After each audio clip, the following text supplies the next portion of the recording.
प्यारे बच्चों नमस्कार। मैं निशांत कुमार आपके अपने YouTube educational channel web classes Mussoorie में स्वागत करता हूं। आज से मैं न्यू 11th के बच्चों के लिए रेगुलर बेसिस पे मैथमेटिक्स का वीडियो लेक्चर प्रोवाइड करने जा रहा हूं। अगर ये वीडियो आपको पसंद आती है या इस वीडियो से आपकी स्टडी में हेल्प होती है तो इससे इस वीडियो को अपने दोस्तों के साथ शेयर करना ना भूलें और साथ ही साथ लाइक करें, कमेंट करें, सब्सक्राइब करें और बेल आइकन को क्लिक करें ताकि हमारे न्यू वीडियो का नोटिफिकेशन आपको मिलता रहे। तो आइए फर्स्ट ऑफ ऑल बात कर लेते हैं मैथमेटिक्स सिलेबस के बारे में कि क्या है सिलेबस। तो आपके पूरे मैथमेटिक्स सिलेबस को 6 यूनिट्स में डिवाइड किया गया है।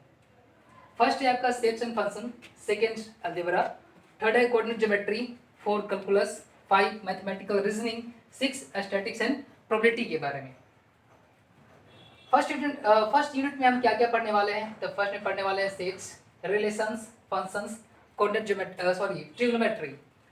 अलजेब्रा में क्या क्या पढ़ने वाले हैं? तो mathematical induction, complex numbers and quadratic equations, linear inequalities, permutations and combinations, binomial theorem, sequence and series. Third में क्या पढ़ने वाले हैं? तो बेसिक कॉन्सेप्ट कोऑर्डिनेट ज्योमेट्री में, स्ट्रेट लाइंस, कॉनिक सेक्शन में क्या पढ़ेंगे? तो सर्कल्स, पैराबोला, एलिप्स, हाइपरबोला। फिर इंट्रोडक्शन टू 3D ज्योमेट्री के बारे में। कैलकुलस में क्या पढ़ेंगे? तो लिमिट्स, डेरिवेटिव्स। मैथमेटिकल रीजनिंग पढ़ने वाले हैं 5th यूनिट में। और लास्ट यूनिट है मेरा स्टैटिक्स एंड प्रोबेबिलिटी के बारे में। ये जो चैप्टर है आपका ये लीनियर इनक्वलिटीज, इसको हम पढ़ने वाले हैं यहाँ सेट्स में, यहाँ पे पढ़ने वाले हैं क्योंकि इसका जो उपयोग है, इसका जो यूजेज होता है वो बहुत जगह होता है, फंक्शन में, ट्रिग्नोमेट्री में और बाकी इन चैप्टर में काफ़ी यूज होता है लीनियर इनक्वलिटीज का। इसलिए हम इस चैप्टर को हम सेट्स में ही पढ़ने वाले हैं। ठीक है, तो आइए आज की टॉपिक हम शुरू करते हैं। आज की टॉपिक का नाम है मेरा सेट्स।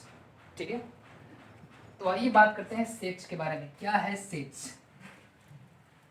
सेट्स को हम हिंदी में बोलते हैं समुच्चय। ठीक है, सेट्स को हिंदी में क्या बोलते हैं? समुच्चय। अब सेट्स क्या होता है उसके बारे में देखते हैं।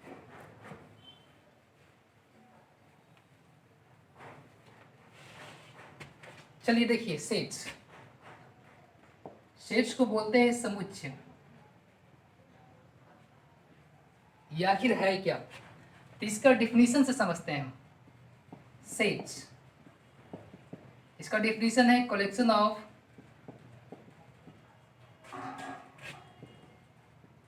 well defined objects, collection of well defined objects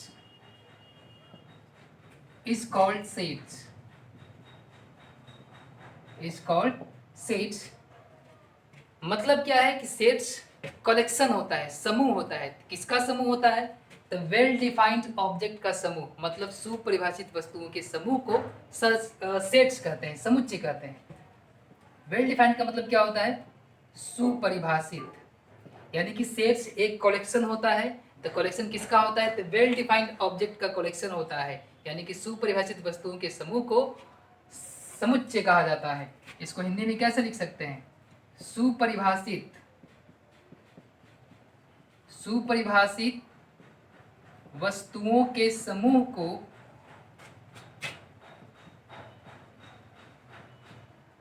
समुच्चय कहा जाता है। सही है, समुच्चय कहते हैं। ठीक है, अब हम किस ऑब्जेक्ट को वेल डिफाइंड या सुपरिभाषित बोलेंगे? तो आप जनरली ऐसा समझ लो कि वैस उस सभी ऑब्जेक्ट को हम वेल डिफाइंड या सुपरिभाषित बोलने वाले हैं जिसको या तो हम डिफाइन कर सकते हैं, या तो काउंट कर सकते हैं, या तो मेजर कर सकते हैं। ठीक है, जैसे एग्जांपल से समझिएगा। अगर मैं बोलूं, बताइए कि collection of boys in your school, collection of boys in your school यानी कि आपके विद्यालय में लड़कों का समूह, क्या ये सेट्स होगा? तो आपके विद्यालय में कितने लड़के हैं उसको तो हम काउंट कर ही सकते हैं ना, तो ये मेरा सेट्स हो जाएगा। ठीक है, उसी तरह से मैं बोलूं कि बताइए कि collection of girls in your school, क्या ये सेट्स होगा? तो ये भी सेट्स होगा क्योंकि आपके स्कूल में कितने लड़कियां हैं उसको भी हम काउंट कर सकते हैं, तो ये सेट्स हो जाएगा। फिर मैं बोलूँ कि बताइए collection of teachers, collection of teachers in your school, तो क्या ये सेट्स है? तो ऑफ कोर्स ये भी सेट्स होगा, क्योंकि आपके स्कूल में कितने टीचर्स हैं उसको भी हम काउंट कर सकते हैं। अगर मैं बोलूँ ऐसे कि बताइए collection of books, collection of books in A library, in A library यानी किसी पुस्तकालय में कितने किताबों का समूह, क्या ये सेट्स होगा? तो ऑफ कोर्स ये भी सेट्स हो जाएगा। किसी खास लाइब्रेरी में कितना किताब है उसको तो हम काउंट कर ही सकते हैं ना, तो ये भी मेरा सेट्स हो जाएगा। अगर मैं बोलूँ बताइए कि collection of reverse in India, India में नदियों का समूह, क्या ये सेट्स होगा? तो ऑफ कोर्स ये भी सेट्स हो जाएगा, क्योंकि इंडिया में कितने नदी हैं हम इसको काउंट कर सकते हैं। लेकिन अगर मैं ऐसे बोलूं कि collection of Holi river in India, Holi reverse in India, यानी कि पवित्र नदियों का समूह इंडिया में, क्या ये सेट्स होगा? तो ये सेट्स नहीं होगा, क्योंकि हम इसको डिफाइन नहीं कर सकते हैं कि किस नदी को पवित्र बोलेंगे, किस नदी को पवित्र नहीं बोलेंगे। किसी के लिए गंगा पवित्र नदी होता है, किसी के लिए ब्रह्मपुत्र, किसी के लिए सरस्वती, किसी के लिए गोदावरी, तो इसको हम डिफाइन नहीं कर सकते, नहीं तो काउंट कर सकते हैं। ठीक है, अलग अलग व्यक्तियों के लिए अलग अलग हो जाएगा, तो इसलिए सेट्स नहीं हो पाएगा। लेकिन मैं अगर ऐसे बोलूं कि बता कि collection of good students, collection of good students in your school, तो क्या ये सेट्स है? ये भी सेट्स नहीं होगा। क्यों नहीं होगा कि आप कैसे पहचानिए कोई खास स्टूडेंट्स जो है वो गुड है या बैड है? किसके लिए वो स्टूडेंट बैड भी हो सकता है और किसी के लिए वो स्टूडेंट्स गुड भी हो सकता है, तो इसको हम डिफाइन नहीं कर सकते हैं, तो इसलिए सेट्स नहीं होगा। ना तो इसको डिफाइन कर सकते हैं, ना इसको कम काउंट कर सकते हैं। हर एक आदमी के लिए चेंज हो जाएगा, ये मेरे लिए कोई और हो सकता है, आपके लिए कोई और हो सकता है, तो इसलिए इसको हम डिफाइन नहीं कर सकते हैं, नहीं काउंट कर सकते हैं, इसलिए सेट्स नहीं हो पाएगा। उसी तरह से अगर मैं बोलूँ कि बताइए कि collection of good books, collection of good books in A library, in A library, बताइए क्या ये सेट्स है? Collection of good books in A library, ये भी सेट्स नहीं होगा। क्यों नहीं होगा? कि किसी के लिए कोई और बुक्स अच्छी किताबें हो सकती है, किसी के लिए कुछ और हो सकती है। मान लीजिए कि मेरे लिए फिजिक्स केमिस्ट्री मैथ है, किसी के लिए हो सकता है कि हिस्ट्री ज्योग्राफी सिविक्स हो सकता है, तो इसको भी हम नहीं डिफाइन कर सकते हैं, नहीं काउंट कर सकते हैं, क्योंकि यहाँ पे हर एक आदमी के लिए या हर एक पर्सन के लिए, यानी कि पर्सन टू पर्सन वेरी कर जाएगा। यानी कि मेरे लिए कुछ और किताबें हो सकती है, आपके लिए कुछ और किताबें हो सकती है, तो इसको हम डिफाइन नहीं कर सकते हैं, तो इसलिए सेट्स नहीं हो पाएगा। अगर मैं बोलूँ बताइए ऊपर में, अगर मैं बोलूँ कि बताइए कि कलेक्शन ऑफ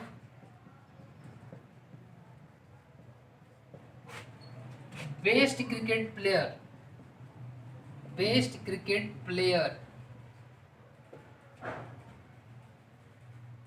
बताइए क्या क्या ये सेट्स होगा? Collection of best cricket player, क्या ये सेट्स है? तो ऑफ कोर्स ये भी नहीं होगा, क्योंकि किसी के लिए बेस्ट क्रिकेटर एबी डिविलियर्स हो सकता है, किसी के लिए विराट कोहली हो सकता है, किसी के लिए रोहित शर्मा हो सकता है, तो ये भी सेट्स नहीं हो पाएगा। ठीक है, अगर मैं बोलूँ बताइए collection of books written by Premchandra, क्या ये सेट्स हो सकता है? Collection of books written by Premchand, यानी कि प्रेमचंद द्वारा लिखे हुए किताबों का संग्रह, क्या ये बुक सेट्स हो सकता है? तो हाँ, ये हो सकता है, क्योंकि प्रेमचंद्र ने कितनी किताबें लिखी हैं मैं उसको काउंट कर सकता हूँ, तो ये सेट्स हो जाएगा। ठीक है, लेकिन अगर मैं ऐसे लिखूँ कि बताइए कलेक्शन ऑफ टॉप मोस्ट, या ऐसे लिख दीजिए, collection of most dangerous animal in world. क्या ये सेट्स है? यानी कि संसार में सबसे खतरनाक जानवरों का समूह। ये भी सेट्स नहीं हो पाएगा। कोई किंग कोबरा बोल देगा, कोई हाथी, सॉरी कोई शेर बोल देगा, कोई बाघ बोल देगा, तो पर्सन टू पर्सन यहाँ वैरी कर जाएगा। किसी के लिए कुछ और हो सकता है, किसी के लिए कुछ और हो सकता है। इसको हम डिफाइन नहीं कर सकते हैं कि मोस्ट डेंजरस किसको कहेंगे, तो ये भी सेट्स नहीं हो पाएगा। ठीक है, अगर मैं बोलूँ बताइए कि ये collection of even number set है या नहीं है, कलेक्शन ऑफ इवन नंबर्स, ये सेट्स होगा या नहीं होगा, बताइए। ये सेट्स होगा, क्योंकि इवन नंबर को काउंट तो नहीं कर सकते, लेकिन इसको डिफाइन जरूर कर सकते हैं कि इवन नंबर्स नहीं, इंटीजर्स बोलिए यहाँ पे, इवन इंटीजर को हम काउंट तो नहीं कर सकते हैं, लेकिन इसको डिफाइन जरूर कर सकते हैं। क्या होता है डेफिनेशन इसका, कि N integer which is divisible by 2, यानी कि वैसा पूर्णांक जो 2 से भाज्य हो, क्या कहते हैं इसको, इवन नंबर। ये मेरा सेट्स हो जाएगा। उसी तरह से अगर बोलूँ कि बताइए कलेक्शन ऑफ ऑड इंटीजर्स, क्या ये सेट्स होगा, तो ऑफकोर्स ये भी सेट्स होगा, क्योंकि ऑड नंबर को काउंट नहीं, ऑड इंटीजर को काउंट नहीं कर सकते हैं, लेकिन इसको डिफाइन जरूर कर सकते हैं कि N integer which is not divisible by 2, यानी कि वैसा पूर्णांक जो 2 से भाज्य नहीं हो, उसको हम ऑड इंटीजर बोलते हैं। तो ये भी सेट्स हो जाएगा। उसी तरह से प्राइम नंबर का भी, प्राइम इंटीजर्स भी हो जाएगा आपका सेट्स। उसी तरह से कंपोजिट नंबर भी हो जाएगा आपका सेट्स, कंपोजिट इंटीजर्स,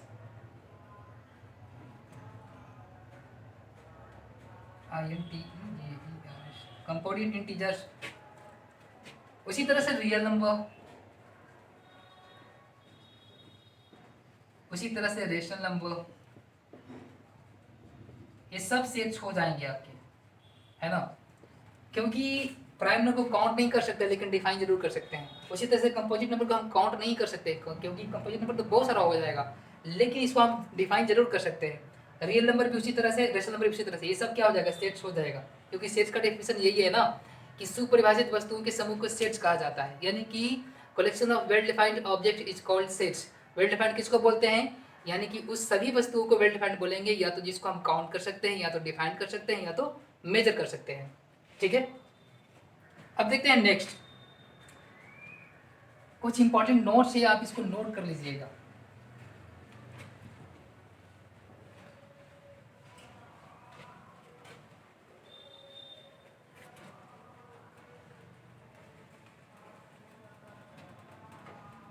नोट्स में क्या है आपका,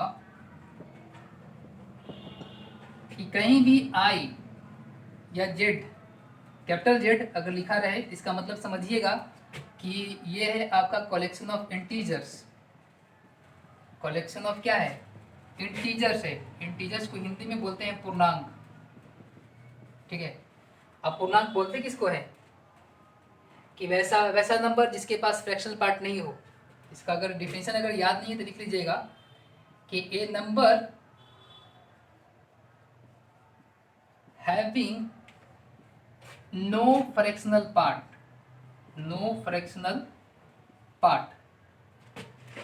ए number having no fractional part is called integer, यानी कि वैसा नंबर जिसके पास दशमलव वाला भाग नहीं हो, यानी कि पूरा पूरा अंक हो।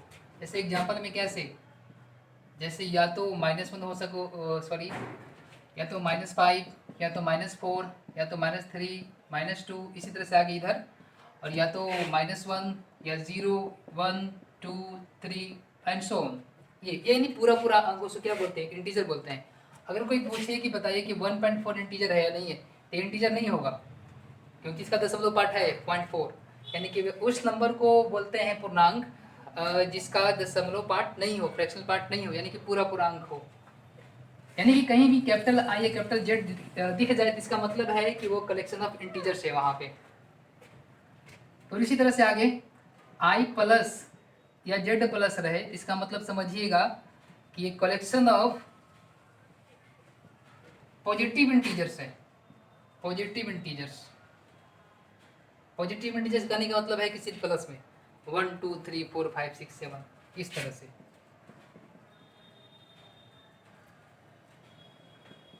इसका मतलब ये है पॉजिटिव इंटीजर्स। अगर कहीं भी अगर कैपिटल एन अगर रहे तो इसको बोलते क्या है कि कैसा कलेक्शन है, तो यह है कलेक्शन ऑफ नेचुरल नंबर्स का, नेचुरल नंबर। ठीक है, नेचुरल नंबर समझते हैं ना आप लोग, 1 2 3 4 5 एंड सो ऑन। ठीक है,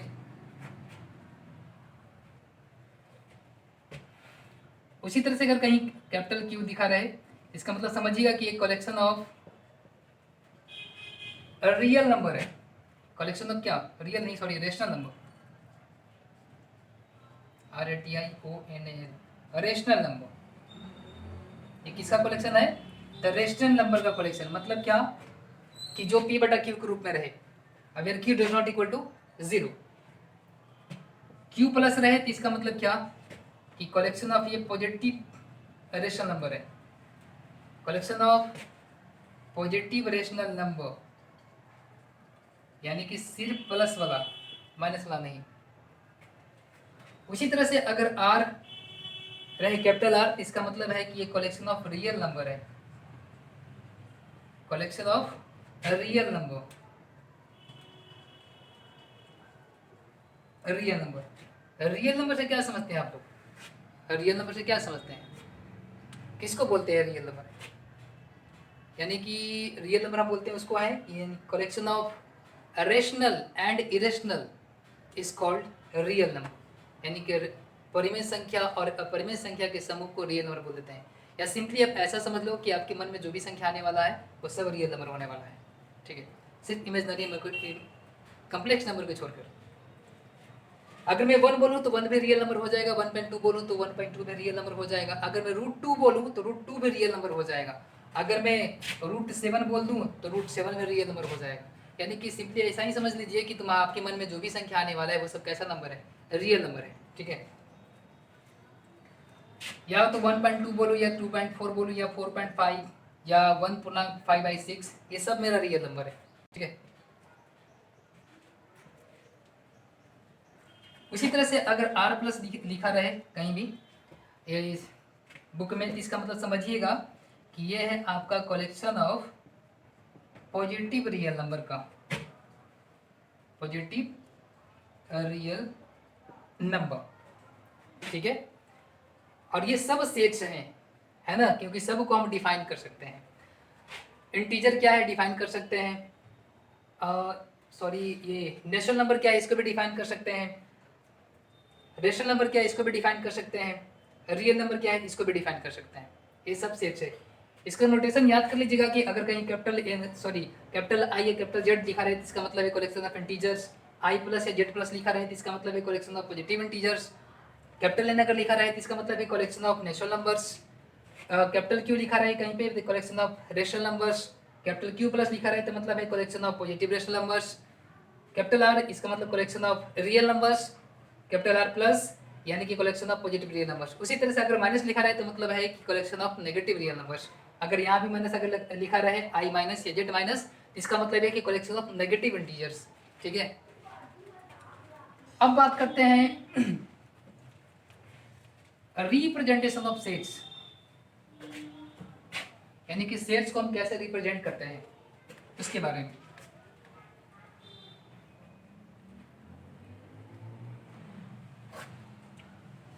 देखिए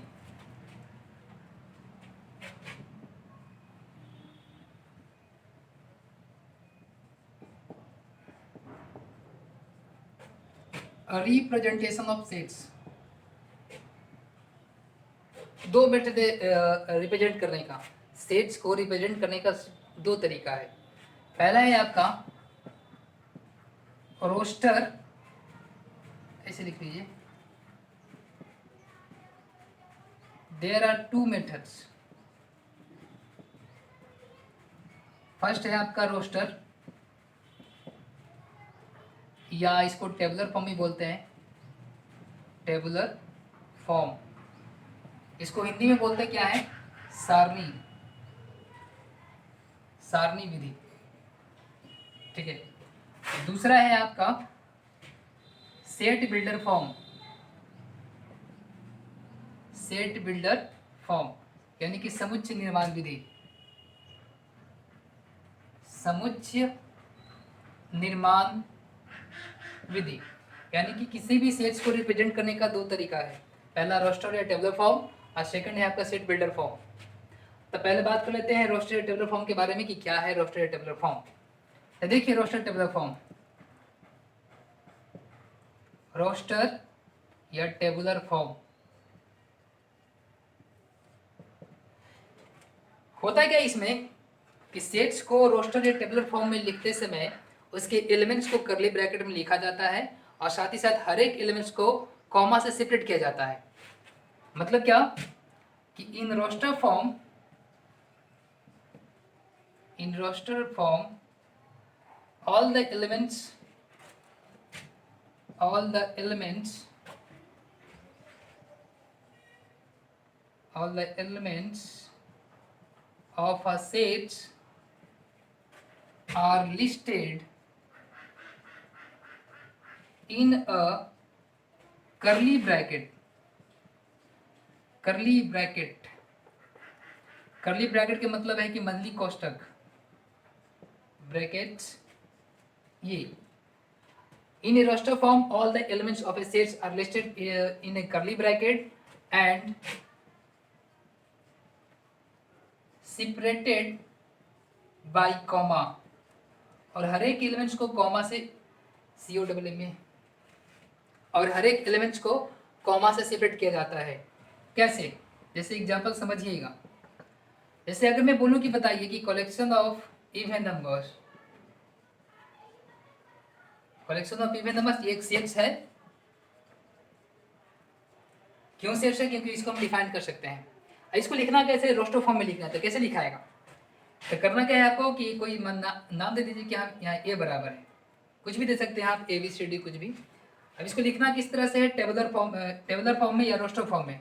तो करना क्या है आपको कि पहले करली ब्रैकेट, अब इवन नंबर क्या क्या हो सकता है उसको लिख लीजिए और सब को अलग अलग कॉमा से सेपरेट कर देना है। तो कैसे लिखेंगे, क्या क्या इवन नंबर होता है, तो होता है ये -6, -4, -2, -0, -2, -4, -6 एंड सो हो गया, लिखा गया मेरा रोस्टर फॉर्म में। उसी तरह से अगर मैं एक और एग्जांपल लूँ, ऊपर में ले लेता हूँ यहाँ पे,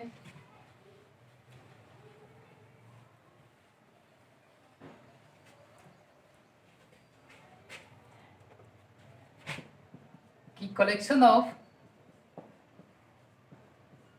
natural number,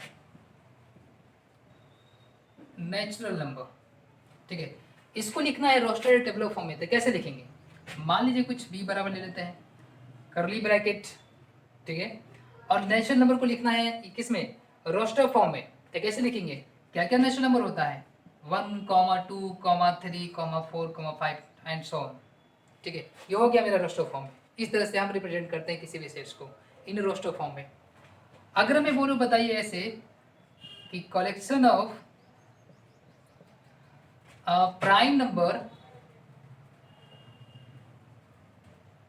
prime number less than 10, prime number less than 10 यानी कि 10 से छोटी प्राइम नंबर का समूह, ठीक है। इसको लिखना है हमें कैसे, रोस्टर फॉर्म में। तो कैसे लिखेंगे,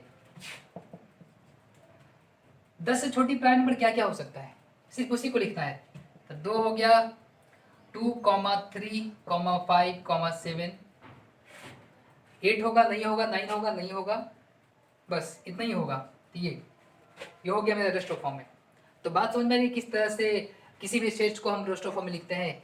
रोस्टर फॉर्म में किसी भी सेट्स को लिखते समय क्या करते हैं कि करली ब्रैकेट में लिखते हैं और हर एक एलिमेंट्स को कॉमा से सेपरेट किया जाता है, जैसा कि हम लोग अभी तक करते आ रहे हैं। एक और एग्जांपल हम समझ लेते हैं कि collection of multiple of 2, multiple of 2 less than 14, यानी कि 2 का गुणज जो 14 से छोटा हो, 14 से कम हो, उसको लिखना है क्या, इस तरह से रोस्टेड या टेबुलर फॉर्म में। तो कैसे लिखेंगे, तो डी ले लीजिए कुछ। अब 2 का गुणज लिखना है, जो भी 14 से छोटा होना चाहिए, तो क्या क्या लिख सकते हैं, तो 2 हो गया, 4 हो गया, 6 हो गया, 8 हो गया, 10 हो गया, 12 हो गया, एंड बस इतना ही। बातें समझ में आई किस तरह से हम लिखते हैं से किसी भी सेट्स को रोस्टेड या टेबुलर फॉर्म में। ठीक है, अब देखते हैं नेक्स्ट।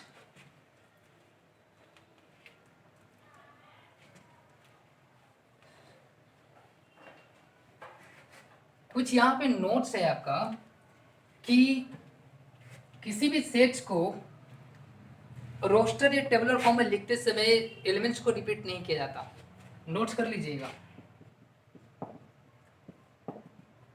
कि while writing a sets in a roster form या tabular form, no elements are generally repeated, यानी कि किसी भी सेट्स को रोस्टर फॉर्म में टेबुलर फॉर्म में लिखते समय उसके एलिमेंट्स को रिपीट नहीं किया जाता। जैसे एग्जांपल से समझिएगा, मान लीजिए कोई वर्ड है मेरे पास स्कूल, ये भी एक सेट्स होगा ना, क्योंकि इसमें कितने अल्फाबेट हैं ये भी इसको हम काउंट कर सकते हैं। और इसके अल्फाबेट को हमको लिखना है सेट्स के रूप में, तो कैसे लिखेंगे, यानी कि रोस्टर फॉर्म में लिखना है, तो कैसे लिखेंगे, तो मान लीजिए कोई ए बराबर या बी बराबर ले सकते हैं कुछ भी, curly bracket S comma C comma H comma ओ और एल, यहाँ पे ओ टू टाइम्स है, तो हम सिंगल टाइम्स लिखने वाले हैं, यानी किसी भी एलिमेंट्स को रिपीट नहीं करना है इन रोस्टर फॉर्म में लिखते समय। अगर मान लीजिए कि मेरे पास कोई मैथमेटिक्स कोई वर्ड है, मैथमेटिक्स ये, अब इसके ये भी एक सेट्स होगा क्योंकि इसमें कितने अल्फाबेट है इसको हम काउंट कर सकते हैं, लेकिन इसको लिखना कैसे है, इसको लिखना है रोस्टर या टेबुलर फॉर्म में, तो कैसे लिखेंगे इसको, मान लीजिए इसको बी बराबर और ये M A T comma H comma E, M 2 बार है तो सिंगल बार ही लिखेंगे, तो ये लिखा गया, ए भी 2 बार है तो सिंगल बार, टी भी 2 बार है तो सिंगल बार, एच कितनी बार है लिखा गया, ई लिखा गया, अब बचा आई, अब बचा सी, अब बचा एस। ठीक है, अगर मान लीजिए कोई वर्ड है मेरे पास ट्रिगोनोमेट्री,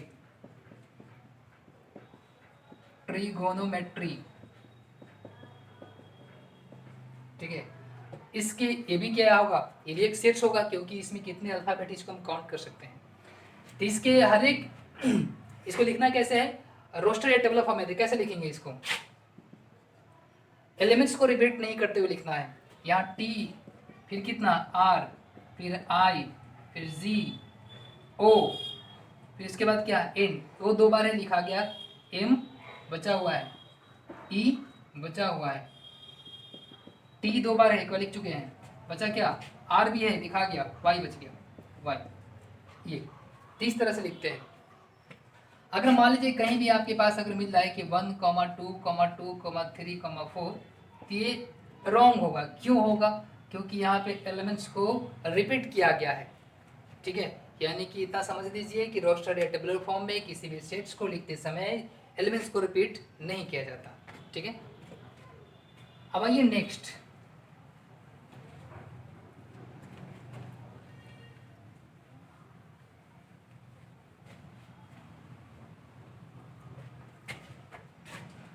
नेक्स्ट क्या है आपका, कुछ इंपॉर्टेंट टर्म है इसमें, नोटेशन है जिसका नाम ये है, इसको बोलते क्या है, बिलोंग्स टू, इसको क्या बोलते हैं, बिलोंग्स टू, लेकिन फिजिक्स में इसको बोलते हैं इप्सिलॉन। ठीक है, फिजिक्स में इसका यूज होता है इप्सिलॉन के रूप में, लेकिन मैथमेटिक्स में इसको हम बोलते क्या है, बिलोंग्स टू। इसका मीनिंग होता है हिंदी में का सदस्य है, का सदस्य है। ठीक है, अब इसका मतलब क्या है, तो इसके बारे में देख लेते हैं। देखिए, मान लीजिए कि let a b the elements a b the elements of set A.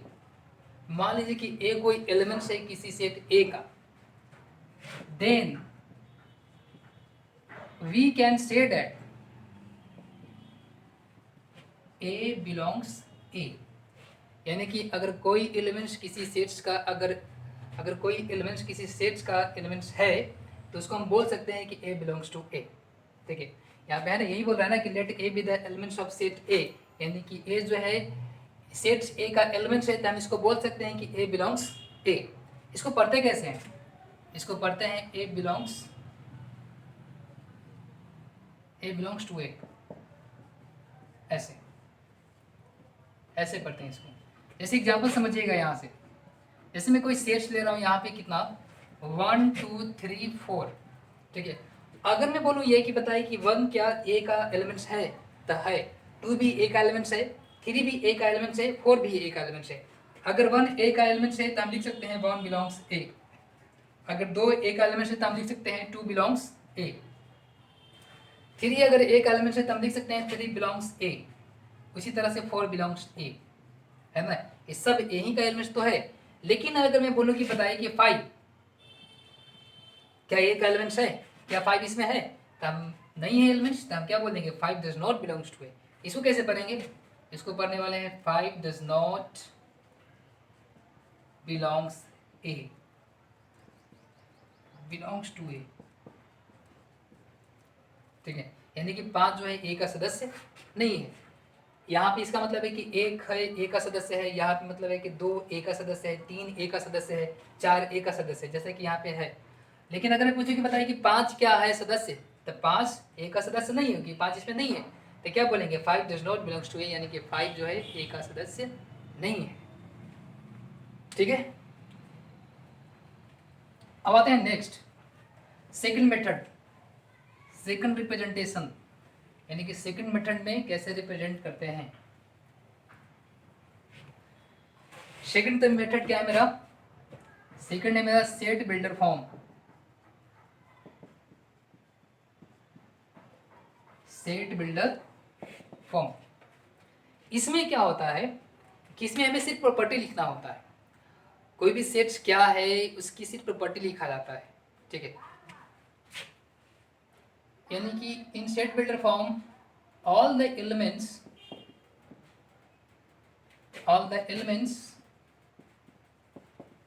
of a set possess a single common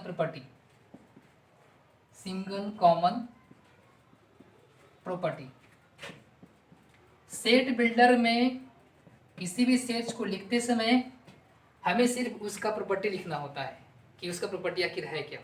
जैसे एग्जांपल समझते हैं, एग्जांपल जैसे अगर मैं मान लेते हैं कि ए बराबर कोई दिया गया है, यहाँ पे 1 2 3 4 और डॉट डॉट डॉट, सॉरी पहले इसका देख लो नोटेशन क्या है इसका। तो किसी भी सेट्स को सेट बिल्डर में लिखते कैसे हैं, नोटेशन क्या है उसका? तो नोटेशन इस तरह से है। नोटेशन क्या है आपका? करना क्या है आपको, एक कर्ली ब्रैकेट देना है, यहाँ पे कुछ वेरिएबल देना है, कुछ भी एक्स वाई जेड कुछ भी, यहाँ पे सच डेट, इसको हम सच डेट पढ़ते हैं, और जो वेरिएबल यहाँ लिए हैं आप वही वेरिएबल फिर से दोबारा। अभी इसके बाद प्रॉपर्टी लिख देना है आपका, क्या प्रॉपर्टी है सेट्स का, प्रॉपर्टीज, या इसका एक और इस तरह से लिख सकते हैं एक्स, इसको भी सच डेट बोलते हैं। एक्स जो वेरिएबल यहाँ रहेगा वही वेरिएबल को यहाँ भी लेना है। अगर यहाँ पे आप y ले रहे हैं तो यहाँ भी आपको y ही लेना पड़ेगा। अगर यहाँ a ले रहे हैं तो यहाँ भी आपको क्या लेना पड़ेगा, a ही लेना पड़ेगा। ये नोटेशन है सेट बिल्डर फॉर्म का, यानी किसी भी सेट्स को सेट बिल्डर फॉर्म में लिखते समय इस तरह से हम लिखते हैं उसको। ठीक है, और उसके बाद क्या, प्रॉपर्टीज ये। ठीक है, एग्जाम्पल समझते हैं। जैसे मान लीजिए कोई सेट्स मेरे पास है रोस्टर फॉर्म में इस तरह से 1 2 3 4 5 ऐसे, ये भी रोस्टर फॉर्म में लिखा गया है ना। रोस्टर फॉर्म में हमने अभी मेरे पीछे ये बताया कि किस तरह से सेट्स को रोस्टर फॉर्म में लिखते हैं। अब ये रोस्टर फॉर्म में है, इसको लिखना है सेट बिल्डर फॉर्म में, तो कैसे लिखेंगे? करना क्या है आपको कि ये लिखिए, कर्ली ब्रैकेट देना है और अपने मन से कोई भी वेरिएबल लेना है, कोई भी एक्स वाई जेड कुछ भी। तो हम मान लेते हैं कि यहाँ एक्स ले लेते हैं, सच दैट एक्स, ठीक है। अब इस ये क्या है, ये पूरा एलिमेंट्स इसका प्रॉपर्टी हमें लिखना है यहाँ पे। तब बताइए ये है क्या आखिर? देखिए तो 1 2 3 4 5 एंड 6 हो, तो ये क्या है, किसका क्या प्रॉपर्टी है? ये है आपका क्या, नेचुरल नंबर। तो आप इसको लिख दीजिए, is a natural number, is a natural number. ये हो गया, लिखा गया आपका सेट बिल्डर फॉर्म में, ठीक है। ये था रोस्टर फॉर्म में, इसको लिखना था सेट बिल्डर फॉर्म में, इस तरह से मैंने लिख दिया। अच्छा ये नेचुरल नंबर तो है ही, साथ ही साथ और भी क्या है, ये पॉजिटिव इंटीजर भी है। तो इसको हम लिख सकते हैं ऐसे भी, या हम इसको ऐसे भी लिख सकते हैं कि x is a positive integer, positive integer. ये चाहे ऐसे लिखिए सेट बिल्डर फॉर्म में इसको, चाहे ऐसे लिखिए, दोनों का मतलब सेम ही है। ये नेचुरल नंबर भी है, साथ ही साथ ये पॉजिटिव इंटीजर भी है, ठीक है। और एग्जाम्पल समझते हैं। अच्छा एक और बात, इसको पढ़ने वाले कैसे हैं, इसको कैसे टोटल टर्म को कैसे पढ़ेंगे? इसको पढ़ते कैसे, तो लिखते पढ़ते इस तरह से हैं कि द सेट ऑफ, ऊपर लिखता हूं मैं यहाँ पे,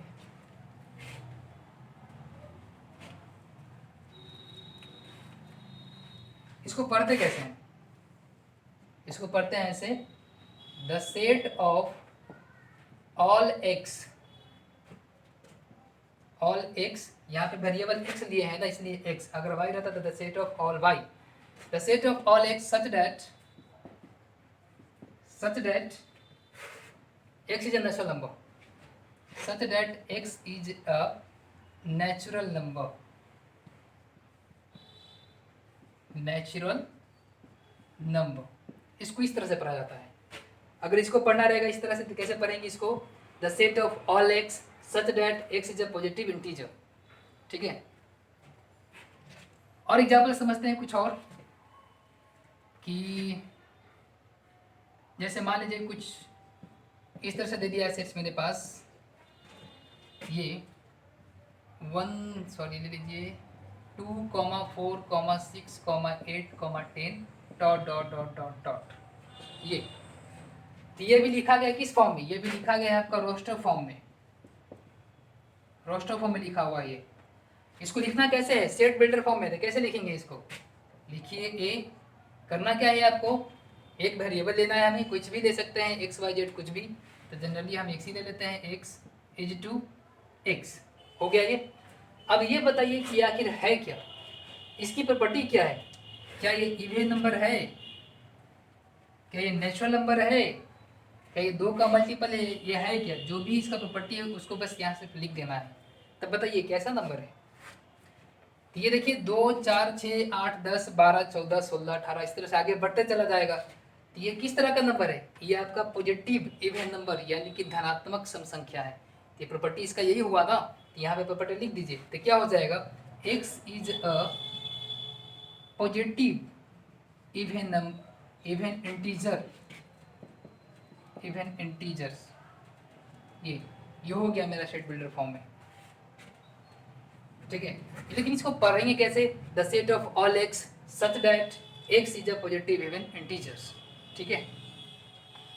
या इसको हम एक और तरीका से लिख सकते हैं, कैसे, a बराबर एक्स एस टू एक्स, ठीक है।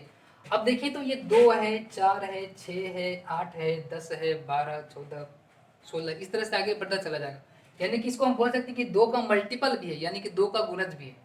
तो हम ऐसे भी बोल सकते हैं कि x इज टू एक्स, या सच that x is a multiple of 2, multiple of 2, ये भी लिख सकते हैं हम, ठीक है। ये भी तो प्रॉपर्टी होना है इसका, ये क्योंकि 2 का मल्टीपल है, इसको हम बोल सकते हैं पॉजिटिव इवन इंटीजर, ये भी। तो जो भी प्रॉपर्टी इसका होगा वहीं पे यहाँ लिखा जाएगा, ठीक है। इसको एक और लिखने का तरीका ये भी है कि चूंकि ये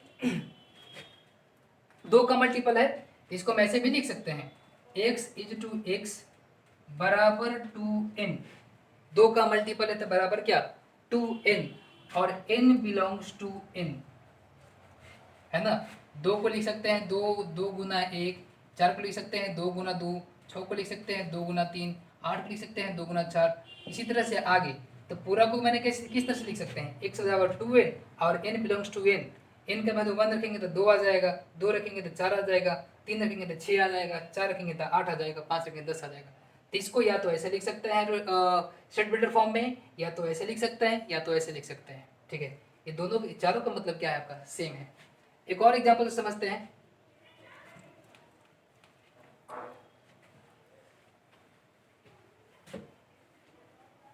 अब देखिए मान लीजिए कोई मेरे पास सेट से बी बराबर, और यहाँ दे दिया गया आपका 3 6 9 12 15 18 और डॉट डॉट डॉट उसी तरह से आगे। ये भी लिखा गया आपको रोस्टर फॉर्म में, रोस्टर फॉर्म में। ठीक है, इसको लिखना किस तरह से, tabular form, sorry set builder form में। ठीक है, तो लिखिए सेट बिल्डर फॉर्म में कैसे लिखाएगा, एक्स एक्स। अब जो भी इसका प्रॉपर्टी है वो लिख देना है हमें। तब ये बताइए किस तरह का नंबर है, क्या इवन नंबर है, क्या नेचुरल नंबर है, क्या इंटीजर है, क्या पॉजिटिव इंटीजर है, क्या ऑड नंबर है, पहचानिए क्या है ये। तो देखिए यहाँ पे 3 6 9 12 15 18 21 27 इस तरह से आगे बढ़ता चला जाएगा, मतलब ये 3 का मल्टीपल है। तो इसको हम लिख सकते हैं is a multiple of 3, multiple of 3। ये हो गया सेट बिल्डर फॉर्म में, सेट बिल्डर फॉर्म ये इसका हो गया, यहाँ लिख दीजिए सेट बिल्डर फॉर्म में। या इसको हम ऐसे भी लिख सकते हैं b बराबर x, 3 का मल्टीपल है ना, तो बराबर में 3n, और n बिलोंग्स टू क्या n, n belongs to n कहने का मतलब है कि n बराबर कभी 1 कभी 2 कभी 3, n बराबर 1 रखेंगे तो 3 आ जाएगा, 2 रखेंगे तो 6, 3 रखेंगे तो 9, 4 रखेंगे तो 12, 5 रखेंगे तो 15। ठीक है, एक और समझिए एग्जाम्पल ए बी सी। मान लीजिए सी बराबर मेरे पास है 1 के स्क्वायर, 2 के स्क्वायर, 3 के स्क्वायर, 4 के स्क्वायर, ऐसे लिख लीजिए 1 4 9 16 25 और डॉट डॉट डॉट, कहाँ तक, पूरा डॉट डॉट है यहाँ तक, इस तरह से 1 4 9 16 25।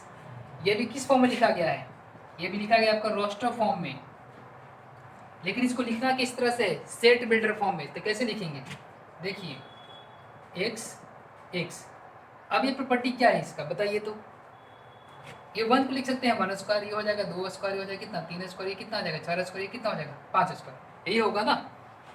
यानी कि x बराबर क्या है आपका, तो n स्क्वायर है, यही ना। और n क्या है आपका, n belongs to natural number, कभी 1 कभी 2 कभी 3, 1 रखेंगे तो 1 का स्क्वायर, 2 रखेंगे तो 2 का स्क्वायर, 3 रखेंगे तो 3 का स्क्वायर, 4 रखेंगे तो 4 का स्क्वायर, 5 रखेंगे तो 5 का स्क्वायर। तो ये इसका प्रॉपर्टी हो जाएगा। तो इसको ऐसे भी लिख सकते हैं, ये किस फॉर्म में हो जाएगा, ये हो जाएगा आपका सेट बिल्डर फॉर्म में। ठीक है, इसमें कुछ और एग्जांपल और कर लेते हैं तो और समझ में आने लगेगा किस तरह से लिखते हैं।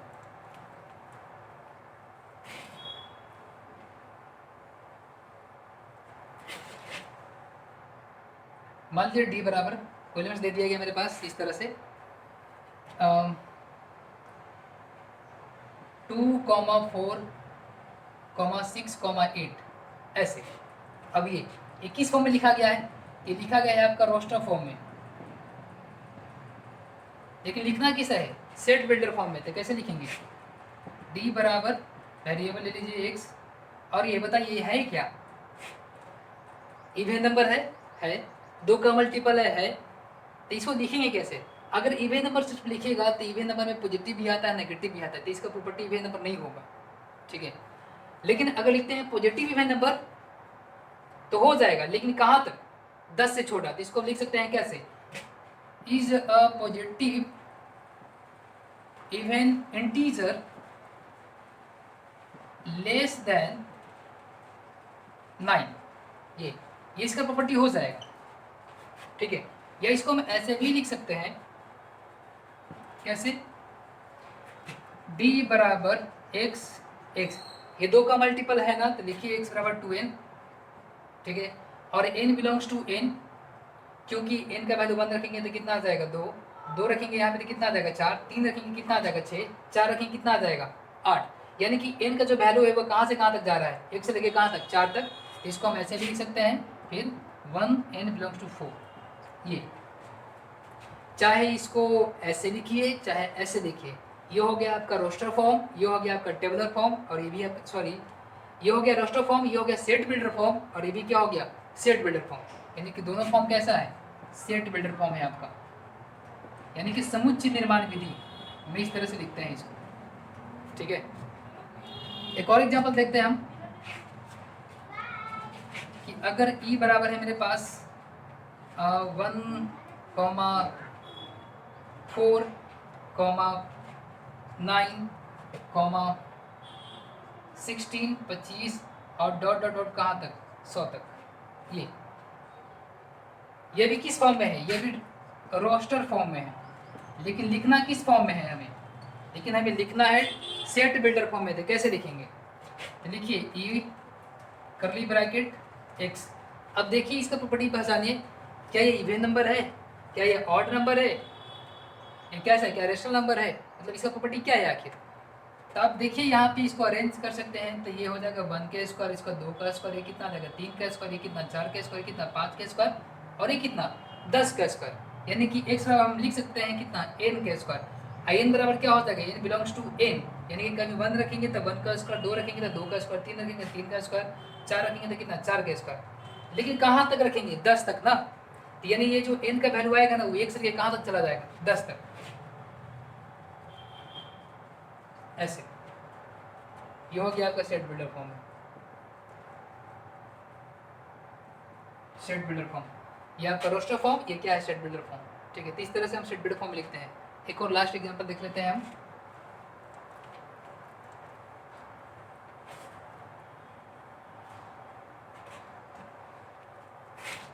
मान लीजिए कोई मेरे पास सेट्स इस तरह से है 5, 25, 125, 625, ये भी लिखा गया है रोस्टर फॉर्म में, लेकिन लिखना इसको किस तरह से है, टेबुलर फॉर्म में, सॉरी सेट बिल्डर फॉर्म में। कैसे लिखेंगे, एक्स एक्स और ये। अब ये पहचानिए कि इसका प्रॉपर्टी है क्या आखिर, ये किस तरह से अरेंज हो पा रहा है। तो 5 की पावर 1 5 आ जाएगा, 5 की पावर 2 कितना आ जाएगा 25, 5 की पावर 3 कितना आ जाएगा 125, 5 की पावर 4 कितना आ जाएगा 625। तो इसको हम लिख सकते हैं 5 के पावर n, और n का वैल्यू कहाँ से कहाँ तक जा रहा है, और n 5 के पावर n लिख सकते हैं, और n है क्या 1 2 3 4, यानी कि n है क्या आपका नेचुरल नंबर है, यही ना 1 2 3 4 रख रहे हैं, तो n कैसा वैल्यू है नेचुरल नंबर, तो n बिलोंग्स टू n। और n का जो वैल्यू है वो कहाँ से कहाँ तक जा रहा है, 1 से लेके कहाँ तक 4 तक। इसको लिख सकते हैं n 1 less than equal to n less than equal to 4, यानी कि इनका जो वैल्यू है 1 से लेकर कहाँ तक 4 तक, यानी कि 1 भी देना है 4 भी देना है, इन दोनों के बीच का जो नेचुरल नंबर है उसको भी लेना है। ये चाहे ऐसे लिखिए चाहे ऐसे लिखिए, मतलब सेम ही है। ये आपका किस फॉर्म में है, ये आपका सेट बिल्डर फॉर्म में लिखते हैं इसको ऐसे, सेट बिल्डर फॉर्म। एक लास्ट एग्जांपल देख लीजिए,